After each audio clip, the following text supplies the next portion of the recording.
John says, "Good morning, Captain. Black shirt, Bob. Help me understand offensive coordinator Marcus Satterfield when he said that he has a position less offense.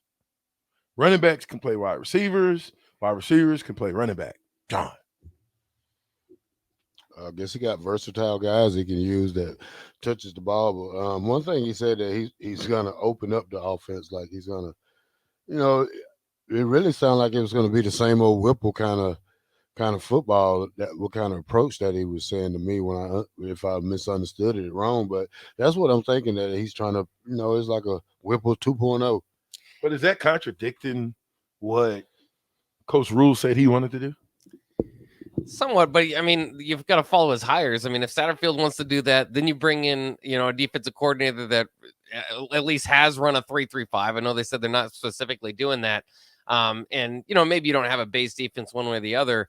I'm kind of torn because I love all the things that Matt Rule is saying. And I feel like he's, going to fit it well in the Big Ten. But there is a part of me that just says, guys, just line up and play football. This is part of the problem for Nebraska, is trying to outthink everybody. Like with a Mike Riley hire, or have a flashy offense, or do something innovative that's going to be. And eventually, you need to get there, but you need the building blocks first. You need to, and to me, somewhat. I know positionless football. You see it in basketball. It can certainly be something that's difficult to prepare for, but sometimes it doesn't. They need to get the basics down first. I think this would be a good year. And that's what I felt like Matt Rule was going to do, as opposed to Scott Frost, is get a team that's well disciplined, that we're not sitting back thinking, here's what eighth graders know, are taught this. How come Nebraska's football team's not doing that? And with all this positionless football and 3-3-5, I don't know. I'm a little bit weary of it. Positionless football. Okay, so we talked about wanting to make sure that we set up. Man, we got to do something with this mic. Oh, we're moving. That's right. But we talked about getting these guys prepared for the next level, right? How many positionless NFL players you know? Nah. No, it's a couple. Huh? What's old boy from San Some Francisco? tweeners. Debo Samuel's About is it. kind of the Debo guy. Samuels. About it. Yeah. That's, but yeah. About it. It might be a couple more guys that we're not really necessarily paying attention to. I've seen a couple guys go from receiver to, but bruh, you ain't getting ready to play two positions in the NFL. I don't know if you got three or four guys like that. Okay, but a team full of guys who can do all these different things. I don't know if that's can be. But I mean, we also did, like Terrell was saying, buy into the Whipple fact. I mean, when Ramir Johnson, remember, was on like magazine covers where he's going to be a big part of this offense, and the whole idea with him was kind of be that positionless player. He can, just do it all.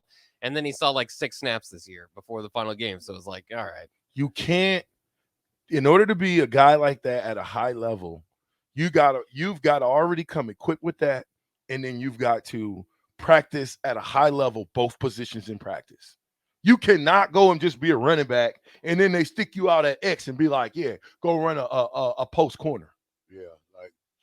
Like, okay, let me take this back from what I said last week. Now, I said last week that Nebraska was, a couple of players off from being good. Now, good isn't saying 6-6 good. yeah, bowl game. Not bowl game eligible good, but you're not going to beat Michigan like playing like what you're saying, positionless receiver. I mean, backs or whatever you call it. That's not going to work against those top teams. We got to get players that can go, stick to that position and play that position. We need to get quarterback to get them the ball. We need a running back to run. We need offensive line to block. See, we want to do all this fancy stuff that we're not capable of doing because we don't. Then you confuse your linemen, and now we're back to square one. So just line up and play regular football. Yeah. Telling you, man. That's what I think. All these tricks. This shit ain't gonna work. Tricks don't last in football. You may trick one team, but you're not gonna trick a whole conference. That's what you're not gonna do. So you're not gonna trick a whole conference. You're not gonna come here and say, "Oh, they got to get used to this." No, you gotta come play Big Ten football. See, first of all, you got players that know the Big Ten and how it works, and you got to be physical. But you got to come play Big Ten. They don't have to adapt to you. You have to adapt to them. And it might be, and that's what it might be, is another learning process, another coaching staff having to be humbled by the Big Ten before they realize you just got to at least get the He basics said down he first. talked to Scott Frost, so he knows. He talked to Scott. He did his real homework on Nebraska football. Coach Yeah. Rule knows that this fun and gun in the sun ain't going to work your first years, okay? So throw it out.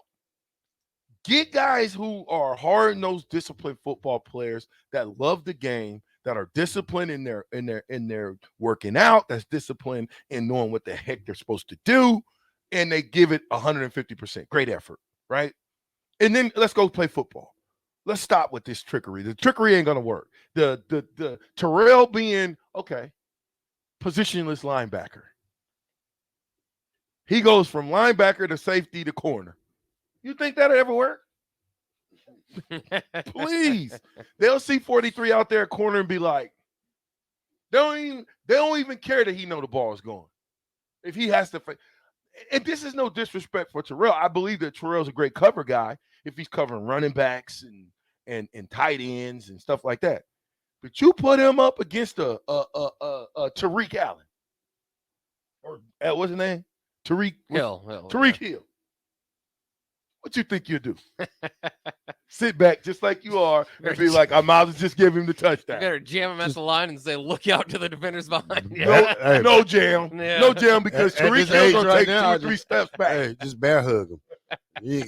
I'll take the 15. I'll take the 15. I'll take Off the the 15. line. Off the line. Yeah. 15. Ref, you ain't got to run the play. 15. Hey, man, we ain't going to play that game, man. They'll get Taco messing with me. Cornstash says this. Can I get one of them $100 presents? I've been nice-ish. What is nice-ish? Huh? It's like the show Black-ish. Pretty well, yeah. What does that mean? Ish. What's the ish part? Sort of nice. Who knows? I might have made a mistake or two this year. You're childish. Childish, yeah. What does that mean? You're childlike? Acting like a child, yeah. So then nice-ish means, Yeah. Nah, man. Santa told me don't give away no presents unless they're all the way good. I've been fooled. Listen, my friends, I got a good friend, right? She's got all of her grandkids. She's got 5, right? And she's raising them like they're hers, from 8 down to 6 months, right? So she's like, I need you to do me a favor. I'm like, what? She's like, I need you to call and act like Santa. I said, perfect. Don't ask twice. So, yeah, no problem. So I get on the phone with the kids and I change my voice up and I'm talking to them and they really like the little girl start crying because she was like, why are you guys telling Santa that I've been bad? And oh, yeah. Oh, man. That could ruin your whole year. Woo. I told him, too. If I get one call from your grandmother, I'm coming to take all the presents. Uh-oh. I've already delivered them. You got them, right? You guys see them under the tree? It was like, yeah. Mess with grandma. They will be gone tomorrow morning. Back down the chimney. So she called me and told me that they are model citizens. We'll see how long it lasts, though. Yeah, man, it's like the gifts you got. Santa come over here and get his butt kicked, man. How many gifts do people take back the day after Christmas? A lot. I mean, then you go from paying regular price on Christmas Day or before to the day after Christmas is 75% off. I know. Oh, man. I got to have Christmas a week after Christmas. I got some cold cash, too, so I got to go spend that. So Hizzlebear says this. Hizzlebear, stop it. God, dog. This dude right here, man. Hizzlebear. You know what? Put Hizzlebear on ice. Uh-oh. Put him on ice. Sick of Hizzlebear. Always coming up with these off the wall sayings, trying to get people to gaslight themselves on the radio. That's for you, Hizzlebear. You're on Captain Punishment, Hizzlebear, because you're just too smart for your own good. Do that to other people's show. Don't do it to mine. All right. 0373 says this. Lots of rattlesnakes in Phoenix. Oh, so if you let your windows down, you think around. Hey, watch out for this. You said it wasn't no animals there. Hey, man, I said Scott Frost is at an elevation of 87,000 feet. Hey, rattlesnakes everywhere. Ain't nothing up there but eagles. So, What bugs is up there? It's like fire ants. I don't know. Yeah. I don't like it out there. Bigfoot, Sasquatch. Huh? Hey, so OG CJ said he was in Florida, was going 90 in a 45 and was still getting past. Gus Mohawk says, I used to live in the Bay Area and ride a motorcycle. On the 80 over there, the minimum people are going 80. People pass like going 140. Also on a motorcycle, you could drive on the dotted lines and split lanes and gridlock traffic. Kind of sketchy, but saved you time. There's no way. I see those motorcycle guys in California in and out and in and out. Oh, Now, I'm yeah. always thinking it's only going to take one guy to come over in your lane when you were supposed to go in and you didn't go in, you went out. Club Lamb. Not worth it. I'll let your boy, the ticket 93.7, the captain.